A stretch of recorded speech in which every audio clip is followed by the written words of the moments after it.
To access the air filter, first open the hood. Use the hood prop rod to support the hood. The air filter is located here.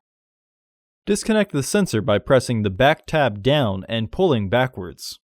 Disengage the sensor wires from their catch. Disengage the fasteners. Remove the old filter from the housing. Insert your new filter into the housing. When reinstalling the housing cover, make sure the tabs are secure in their catch. Re-engage the fasteners.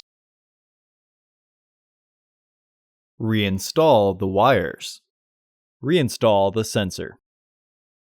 Remove the hood prop rod and close the hood. Order your parts today at filterheads.com. Also, please like our video and subscribe to our channel so you won't miss any new content.